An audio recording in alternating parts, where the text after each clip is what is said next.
परमात्मने नमः। साधन सुधा सिंधु अध्याय गीता का तात्पर्य आगे। गीता ने व्यवहार में परमार्थ की विलक्षण कला बताई है, जिससे प्रत्येक मनुष्य प्रत्येक परिस्थिति में रहते हुए निषिद्ध रहित सब तरह का व्यवहार करते हुए भी अपना कल्याण कर सके।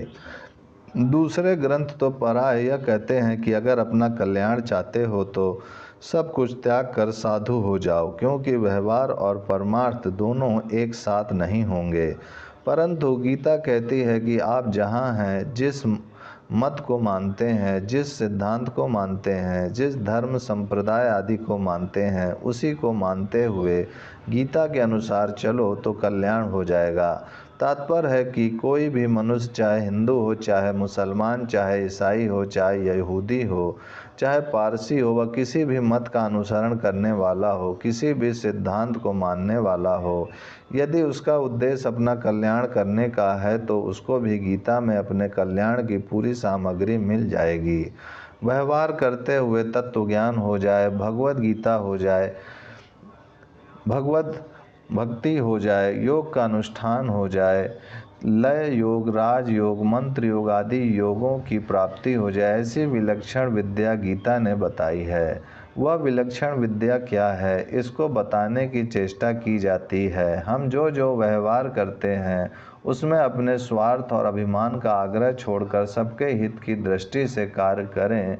हित की दृष्टि से कार्य करने का तात्पर्य है कि वर्तमान में भी हित हो और भविष्य में भी हित हो, हमारा भी हित हो और दूसरे सबका भी हित हो, ऐसी दृष्टि रख कर कार्य करें।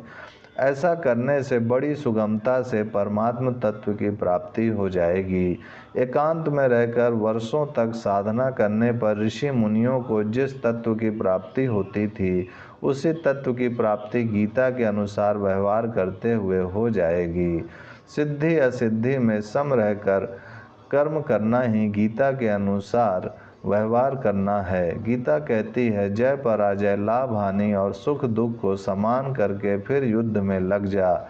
इस प्रकार युद्ध करने से तू पाप को प्राप्त नहीं होगा। हे धनंजय, तू आसक्ति का त्याग करके सिद्धि असिद्धि में सम होकर योग में स्थित हुआ कर्मों को कर, क्योंकि समत्व ही योग कहा जाता है। संसार का स्वरूप है क्रिया और पदार्थ। परमात्म तत्व की प्राप्ति के लिए क्रिया और पदार्थ से संबंध विच्छेद करना आवश्यक है। इसके लिए गीता ने कर्म योग, ज्ञान योग और भक्ति योग तीनों ही योगों की दृष्टि से क्रिया और पदार्थों से संबंध विच्छेद करने की युक्ति बताई है। जैसे कर्म योगी क्रिया और पदार्थ में आसक्ति का त्याग करके उनको दूसरों के हित में लगाता है, ज्ञान योगी क्रिया और पदार्थ से असंग होता है। जिस समय न इंद्रियों के भोगों में तथा न कर्मों में ही आसक्त होता है, उस समय वह संपूर्ण संकल्पों का त्यागी मनुष्य योगारूढ़ कहा जाता है। हे महाभावों, गुण विभाग और कर्म विभाग को तत्व से जानने वाला महापुरुष संपूर्ण गुण ही गुण में बरत रहे हैं, ऐसा मानकर उनमें आसक्त नहीं होता।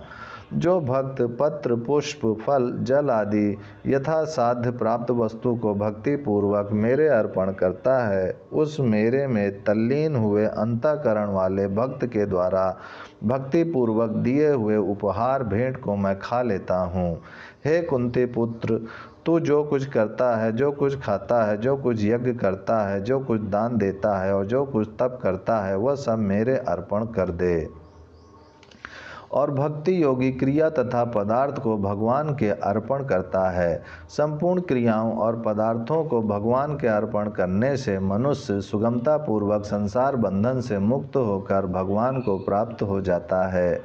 भगवान के अर्पण करने से क्रियाएं और वस्तुएं नहीं रहेंगी, यह बात नहीं है, प्रत्यतु वे महान पवित्र हो जाएंगी। जैसे भक्त लोग भगवान को भोग लगाते हैं तो भोग लगाई हुई वस्तु वैसी की वैसी ही मिलती है, कम नहीं होती, पर वह वस्तु महान पवित्र हो जाती है। इसी तरह संसार में भी हम जिस वस्तु को अपनी ना मानकर दूसरों की सेवा के लिए मानते हैं, वह वस्तु महान पवित्र हो जाती है, और जिस वस्तु को हम केवल अपने लिए ही मानते हैं, वह वस्तु महान अपवित्र हो जाती है। मान लें कि कोई सज्जन अपने लिए रसोई बनाता है। अचानक एक भिक्षु आता है और आवाज़ देता है तो वह सज्जन बड़े प्रेम से उसको भिक्षा देता है। वह अन्न बड़ा शुद्ध होता है, परंतु जब वह सज्जन रसोई अपनी थाली में परोस लेता है तब वह अन्न उतना शुद्ध नहीं रहता, क्योंकि मैं भोजन करूँगा यह भाव आ गया। अब यदि भिक्षुक आता है तो उसको वह अन्न देने में संकोच होता है और भिक्षुक को लेने में संकोच होता है। फिर भी भिक्षुक उसमें से थोड़ा अन्न ले सकता है, परंतु वह सज्जन भोजन करने बैठ गया और उसने ग्रास बना लिया तो अब वह अन्न पहले जैसा शुद्ध नहीं रहा। अगर वह उस ग्रास को मुंह में ले लेता है तो वह अशुद्ध जूठन हो जाता है। जब वह उस ग्रास को निगल लेता है तब अपने लिए भोजन करने से वह महान अशुद्ध हो जाता है। यदि किसी कारण से उल्टी हो जाए तो वह उल्टी किया हुआ अन्न बड़ा अशुद्ध होता है। उल्टी ना हो तो वह महान अशुद्ध होकर मैला बन जाता है, परंतु दूसरे दिन वह जंगल में उस मैल का त्याग कर देता है तो हवा, धूप, वर्षा आदि के कारण वह मैला समय लगने पर स्वतः मिट्टी में मिलकर मिट्टी ही बन जाता है और इतना शुद्ध हो जाता है कि पता ही नहीं लगता कि मैलापन कहाँ था। वह मिट्टी दूसरी वस्तुओं, बर्तन आदि को भी शुद्ध कर देती है। यह त्याग का ही महात्म्य है। इस प्रकार अपने लिए बनाने खाने से शुद्ध वस्तु भी महान अशुद्ध हो जाती है और त्याग करने से महान अशुद्ध वस्तु मन मूत्र भी त्याग शुद्ध हो जाती है। अतः जिस जिस वस्तु को हम स्वार्थवश अपनी और अपने लिए मानते हैं उस वस्तु को हम अशुद्ध कर देते हैं। कारण कि संसार की वस्तुएं सबके लिए हैं, उनमें सबका हिस्सा है। गीता कहती है, जो केवल अपने लिए ही पकाते हैं वे पापी लोग तो केवल पाप का ही भक्षण करते हैं। हमारे पास जो चीज़ है वह सबके लिए है, केवल हमारे लिए नहीं है। इस उदार भाव से बड़ी शांति मिलती है। रसोई बनने पर कोई भूखा आ जाए, अतिथि आ जाए, भिक्षुक आ जाए, कुत्ता आ जाए तो शक्ति के अनुसार उनको भी दे दें। वे सब का सब मांगे तो उनसे कह सकते हैं कि भाई सब कैसे दे दें, हमें भी तो लेना है, आप अपना हिस्सा ले लो। हम दूसरे को भोजन तो करा सकते हैं पर उसकी इच्छा की पूर्ति कभी नहीं कर सकते। इतना ही नहीं, संसार के सब लोग मिलकर भी एक आदमी की इच्छा पूर्ति नहीं कर सकते।